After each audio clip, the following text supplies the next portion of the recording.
आज हम लोग डिस्कस करेंगे पोटेंशियल एनर्जी के बारे में। पोटेंशियल एनर्जी का डेफिनेशन है the capacity of doing work due to their position. यानी अगर किसी वस्तु में अगर उसके अंदर कार्य करने की क्षमता आ रही है तो उसकी स्थिति के कारण आ रही है। इसको हम लोग क्या बोलते हैं, उसका पोटेंशियल एनर्जी कहते हैं।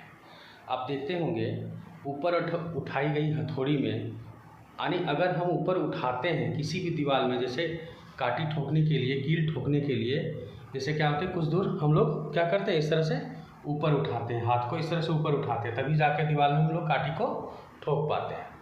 तो ये पोजीशन जो हम लोग लेते हैं ना, जिसके कारण कील को हम लोग वहाँ पे डाल पाते हैं या ठोक पाते हैं दीवार में। तो इसके कारण इस पोजीशन के कारण हम लोग क्या कर रहे हैं, दीवार में काटी ठोक पा रहे हैं। इसीलिए इसको पोजीशन के कारण इसमें एक एनर्जी आता है, जिसको हम लोग पोटेंशियल एनर्जी बोलते हैं।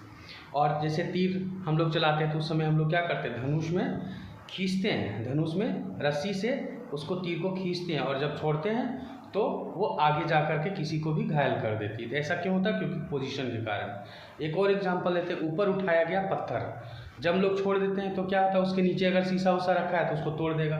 तो ये भी उसके पोजीशन के कारण ही उसमें कैच करने की क्षमता आती है। इसीलिए बोलते हैं the capacity of doing work due to their position is called potential energy. और पोटेंशियल एनर्जी का जो फॉर्मूला होता है वो क्या होता है, mgh।